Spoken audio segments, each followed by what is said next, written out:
Hi and welcome to Sensor Talk. My name is Charles Barrett, and around here folks call me Dr. Water. Today we're going to talk about installing soil moisture sensors and removing soil moisture sensors, and I have some tips and tricks on how to do that. So let's go to the field and take a look at how to install a soil moisture sensor. Okay, now we're in the field. So today we're going to install a soil moisture sensor, and this will be a quick and dirty how do we do this. And we'll also go over how to remove a soil moisture sensor in case you want to move one to a different field or a different location within a field. So of course soil moisture sensors come in different sizes and shapes. These sensors happen to be from the same company, but they are of different size, and we're going to install this little one today and just show you how to go through that process.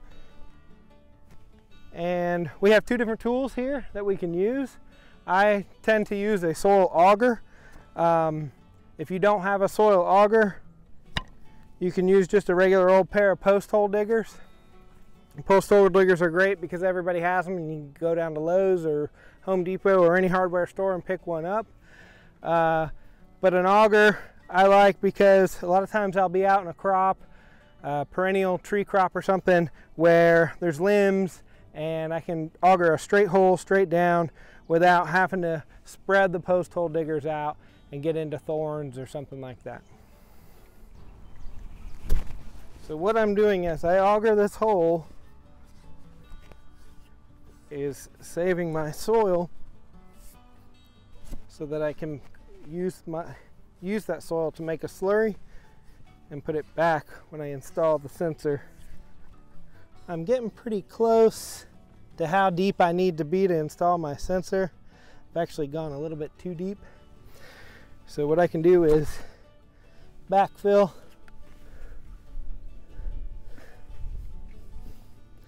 a little bit of dirt, and then I'll check to see how much more I need.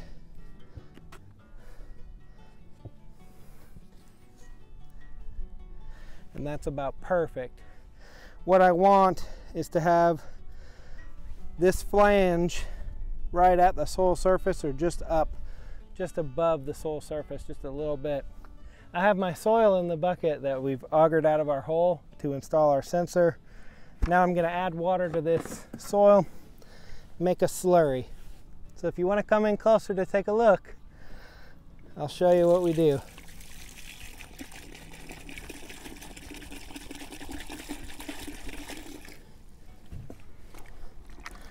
So I'm just going to mix this up by hand, and I want this to be about the consistency of cake batter. So it's okay if our slurry mix is a little bit wetter than cake batter. All that water is going to drain away and leave us with a very well installed soil moisture sensor that has good contact with the soil around it. And so what we do is we place the sensor into the ground like this, and then I'll pour my slurry mix into the hole.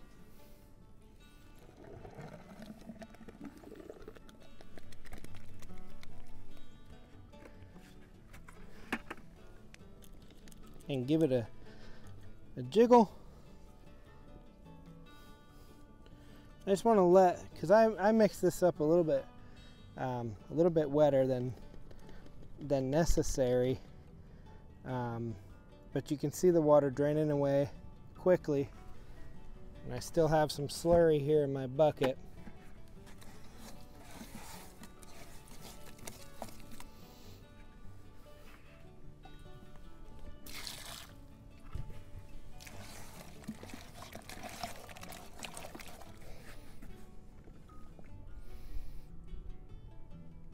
And now I'm just topping off the hole to make sure that I have good soil contact all the way up to the top of the sensor.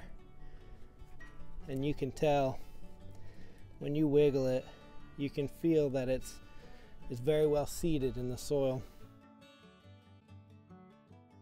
Now that we've installed a soil moisture sensor, we're going to go ahead and take a look at how would you remove a soil moisture sensor.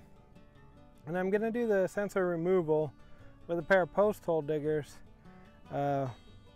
in case you're a grower and you're out in your farm and you need to remove a sensor so that you can harvest.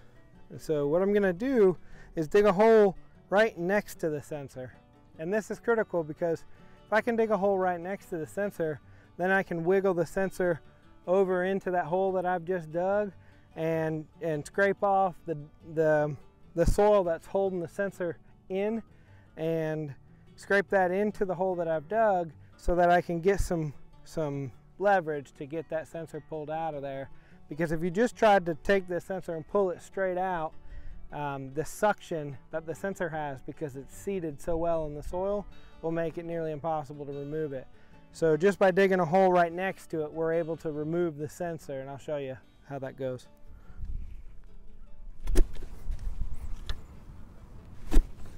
So now that I've dug my hole with my pair of post hole diggers, I'm going to scrape some of this soil out that's holding this sensor in, just very carefully, and kind of run down the side of that sensor, scraping that soil off into my hole like that.